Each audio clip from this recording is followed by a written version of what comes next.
Twizere ko mumeze neza cyane. Twongeye kubaha ikaze kuri The USA New Times, ariko uyu munsi tuje muri updates. Ni biki biri kujya mbere muri aka kanya se, cyangwa se ni biki biba biri gutrendinga cyane? Nibyo tugiye kugarukaho muri iyi minota. Eric nagwaye ikaze. Urakoze cyane Umeze neza?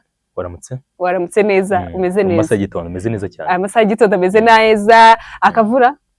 Kremiri modele. Nizere ko abantu bari kubona ubutumwa bwa Minema ariko. Ngira ngo ariko itariki bari baduhaye yarangiye si yo gufatira ariko abantu bakomeze bitwararike cyane ubwo za ngamba zose zigamije kurwanya ibiza bishobora kuva mu mvura nyinshi abantu bakomeze babishyiremo imbaraga babonye ko ari n'umupolisi mukuru. Yego namubonye cyane, reka mubabwireho Kamanzi Richard wapfuye ku munsi w'ejo biturutse ku mvura nyinshi yaguye Kibagabaga. So abantu dukomeze dushyira imbaraga rwose mu kumva amabwiriza Minema. Wabyumvishije rero ejo ngigikuta cy'inzu cyaramugwiriye aho yaratuye. Twari tubonye ninjoro abantu benshi nabo bari kugenda batobora amazu kugira ngo amazi asohoke. Urumva rero ingamba z'ubwirinzi mugomba kuzikaza muri iki gihe, ariko nama message ku matelefone muba mwayabonye. Leta yacu nta kintu twayishinja, ntacyo twayishinze. Niba tubona ubutumwa yatwaburiwe hakiri kare, ari nayo mpamvu dushimira leta, ubuyobozi bwacu. Ariko nanone tukiri aho ngaho kuri update ku bintu biri kujyaho muri iyi minsi, hari live yasakaye, hari ibintu twahoze tubona cyane. Ndashaka ko ari byo turi buze kugarukaho cyane muri aka update k'iminota mike cyane tugiye kuganiraho, hanyuma ukatubwira ese wabibonye ute. Bamwe mu bayobozi bagiye reactinga bagira icyo babivugaho, nibyo tugiye kuganiraho muri makeya. Badrama ni umuntu wari uzi gute? First of all, ni umuntu wamenyekanye mu ruganda rw'imyidagaduro. Nta nubwo abantu batekerezaga ko ashobora gushiftinga ngo abe umuvugizi cyangwa se yigira umunyapolitiki, niba ariko nabivuga. Ni umuntu rero wamamaye cyane muri showbiz, ari umuyobozi w'inzu yafashaga abahanzi yitwa The Main mu myaka yatambutse, ririmo abarimo Jay Polly Nyakwigendera, Marina, Mbanda n'abandi batandukanye. Kuri ubu rero navuga ko umurongo yafashe mu by'ukuri nta bunyarwanda burimo.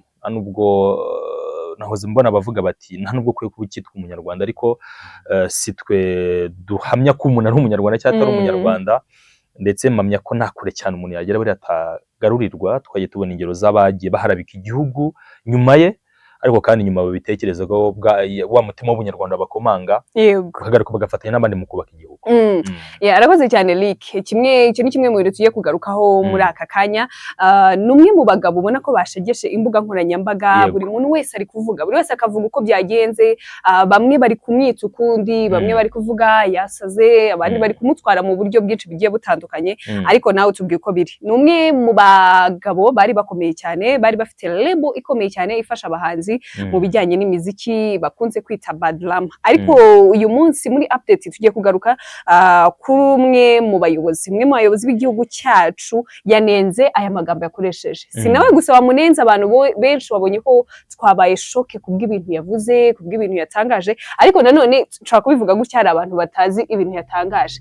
Reka baraze kudushiramo akavideo gatoya kimwe mu gace ka live yari yakoze uyu munsi, hanyuma murebe ngo se ni ibiki yari yatangaje uyu munsi kuri live. Ni amagambo atari meza ariko ucira abantu muri makeya. Ese Badrama yagarukaga kubiki? Ni live yatwaye igihe kiri hejuru y'isaha, ni live nakurikiranye, biba ngombwa ko ngira indi mirimo sinayisoza, ariko icyo gihe ndumva isare yamaze kurenga kuri Instagram ndetse na TikTok. Byacagaho nyine mu buryo bw'ako kanya. Yibanze ku ngingo navuga discipline zose z'igihugu: uburezi, ubuyobozi, administration, ubuzima, icyitwa ingingo zose zo kugeza no ku bikorwa remezo cyangwa se ibyo leta ikora igamije kuba yateza imbere ibikorwa remezo mu gihugu cyangwa se no guhindura ubuzima bw'abaturage. So ikosa yakoze nuko yabishyize mu myumvire ye. Nirinze kwita mvuga ko yasaze cyangwa se hari ibiyobyabwenge yaba yafashe, kubera ko ntago twabashije kugera hari ngo tunamupime turebe ko ariko biri. Ibyo ni biri mu ntekerezo z'abantu bakurikiranye live z'ako bakavuga bati uramutse uri umuntu muzima, uzi aho igihugu cyaturutse, uzi aho tugeze n'urugendo turimo, ntabwo bakwiye kuvuga ibintu nk'ibyo uri muzima. Niho wenda bari kuvuga ko yari yakoresheje ibiyobyabwenge bari guturuka. Ariko siko namufasha kubera ko maze iminsi nkurikirana imbuga nkoranyambaga ze, nibura guhera nko mu kwezi kwa 10 k'umwaka ushize. wabonaga ko rwose posti ze zabaga zifite ukuntu asa nkaho rwose yamaze guhindura icyerekezo. Wasaga arimo amagambo atari meza ku buyobozi bw'igihugu ariko adashaka kubyerura.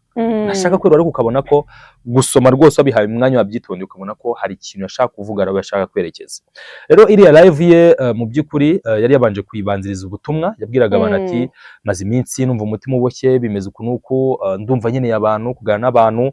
Sometimes akanivugira ko ari traumatized, kavuga ati nagize depression ndivuza bamburamo indwara n'ibindi bigiye bitandukanye. Nago rero icyo twari twiteze kwa ruguharabika umukuru w'igihugu ndetse n'izindi nzego zose mu gihugu cyacu, twumvaga ari ibibazo bye biri personal issues, ibibazo bye ariko yagaragaje ko icyamuteye trauma ngo ari ibikorerwa abanyarwanda bikozwe n'ubuyobozi bwacu. So icyambere ko tubyinjiramo ni ubutumwa navuga ko budakwiye guhabwa umwanya wo kugira ngo bugire icyo buhindura mu bantu. Ubutumwa aho bukwiye kumva ugamije guhera ko kugira ngo ugaragaze ukuri kw'ibyo yatangaje muri buriya butumwa. So bimwe mu byo yagiye agarukaho cyangwa se yakomoje Sandrine ndetse n'abadukurikiye bakurikiranye ibyo yavuze muri ariya mashusho agace gato kuri live yakoze, bumvishemo ikintu navuga ko ukuyeho no guharabika igihugu unasomye uko yavuze biriya bintu psychologically, urebye reaction ye, imimerere yari arimo, ukuntu yavuga agatomboka, ubona nyine atari secure, urabona ko harimo ikindi kintu kinini. Rero ngewe nshobora gusanisha ko hari indi mission iri inyuma ya buriya butumwa. Ikiremere si ibyo yavuze, ahubwo ikiremere ni ikihishe inyuma cyangwa se ni icyatumye aza kuri kamera avuga ibintu nka biriya. Kandi ni public figure, buri umuntu wese munini cyangwa se ufite abantu bamukurikira, ntabwo ubutumwa bwose cyangwa se ikintu cyose aba ari cyo kuvugira ku karubanda. Noneho gukora ikintu nka kiriya amaze no guteguza abantu, kuko live yayikoze yamaze guteguza abantu, ababwira ati ndakeneye ko muzankurikira mwumve ibyo tuvuga. Ngira ngo babonye ko na kimwe mu bintu byakurikiye ku mbuga nkoranyambaga ze, abonye ama likes bifite, ama commentaire, Inyangarwanda nizo zamusamiye hejuru, zigenda we uruma mu kiganiro hageze hagati aravuga ati nje nta muntu n'umwe ndi gukorana nawe, ndi kubivuga kuko ndi kwa addressinga Rwandan's issues. Ariko ikigaragara cyo nuko afite abamuri inyuma bari kumupushinga. Ya arakoze cyane Eric Semugeshi, turi Abanyarwanda, tuzi aho twavuye, tuzi naho tugeze ubu ngubu. Ntago ntekereza ko tukiri ba bantu bo kumanipira, kuba umuntu yaza akica kuri live akamara amasaha abiri avuga ibintu ashaka. Tuzi aho twavuye, dufite ibintu bifatika, twe tuburanisha ibintu bifatika bayingana. Ntago twebwe turi ba bantu baza kuvuga ibintu ari kuvuga, ntekereza ko nta bimenyetso bifatika afite, ariko twebwe dufite ibintu bifatika. Ari naho mpera tugaruka ku rubyiruko cyane cyane, cyangwa se abantu mwese dukoresha imbuga nkoranyambaga. Imbuga nkoranyambaga rimwe na rimwe ni ikintu cyiza cyane, gikomeye cyane, ariko nanone imbuga nkoranyambaga zishobora kwangiza societe yacu, zishobora kwangiza abantu muri rusange. Wabonye ibintu Badrama yakoze, ni ikintu cyaje gisa nk'igicanganyukishije abantu. Nicyo kiri kuvugwa cyane urebye kuri ubu. Nicyo kiri, niba wakurikiye n'ubutumwa bwa Minister utuma twishima, yego aho yavuze ati twikomereza imihigo, aba bantu mubima amatwi. Si we wenyine, ntabwo ari Badrama gusa, n'abandi bari batanga messages nka ziriya. Ahubwo ubu ngiye nekereza ko abayobozi bacu bakuru bagakwiye kuba ari bo bavuga biriya bintu cyangwa se babitugaragariza, kuko bafite inshingano, igihugu gifite inshingano nyinshi. Ntago His Excellence ari uzaza ngo asubize uriya muntu, ntago Minister kanaka ari uzaza, afite inshingano nyinshi. Urwo ni uruhare rwacu, urwo ni uruhare rw'urubyiruko, rw'abandi bantu bakoresha social media. Aba bantu rwose twikomereza imihigo ku mugani wa Minister Abdallah, dukora ibyo tugomba gukora, tube abo tugomba kuba bo. Ubunyarwanda bibe nyine ideology. Ya arakoze cyane Eric. Eric yaragarutse ku butumwa Minisitiri w'Urubyiruko n'Iterambere ry'Ubuhanzi mu byo yanyujije ku rubuga rwe rwa X. Ni Dr. Utuma Twishima Jean-Paul Abdallah yanenze cyane ubu butumwa bwa Badrama, cyangwa se n'abandi bose bari bakomeza bari kumupushinga, ndetse no muri rusange anenga abantu bakoresha imbuga nkoranyambaga basenya igihugu, kandi turi mu nzira zo kubaka igihugu. Ari naho yahise akoresha ati ibinyoma no kubaka abayobozi bacu si byo bikora politiki, si nayo nzira ikwiye yo kubona ibyangombwa mu burengerazuba bw'isi. Iyo ubikoze abaturage turakwamagana na leta ikazakuduhera isomo. Ayo namwe mu magambo Minisitiri Utuma Twishima yagerageje kunyuza ku rubuga rwe rwa X, cyangwa se yahoze ari Twitter. Ayo ni amagambo ushobora gusobanura gute? Ni amagambo n'ubundi azasubiza bimwe navugaga, ko birumvikana nk'umuntu ufite urubyiruko mu nshingano ze, we cyane aba ari inshingano ye urumva agomba kwifata n'urubyiruko yongera kwamaganira kure nubwo atagiye deep nga fata ingingo imwe runaka wenda yakomojeho, ariko ni ikintu navuze ko discipline zose z'igihugu yazikomojeho kubera ku burezi, ubuzima, ikorana byose z'igihugu cyaba gishingiye byose abivuzeho. So icyo nabonyemo hano kimwe kinini kandi niko Badrama hari impamvu natekereje nk'ebyiri, wenda imwe yayigarutseho minister kuko hari abantu bagenda bahabwa citizenship mu bihugu byo mu burengerazuba bw'isi kubera ko bavuze nabi igihugu cy'u Rwanda. Abenshi muzababona bitwaza ibyo bintu kugira ngo bahabwe iyo citizenship, ariko nka Badrama maze igihe muri Leta Zunze Ubumwe za Amerika ngiye nekereza ko anafite citizenship ya Leta Zunze Ubumwe za Amerika.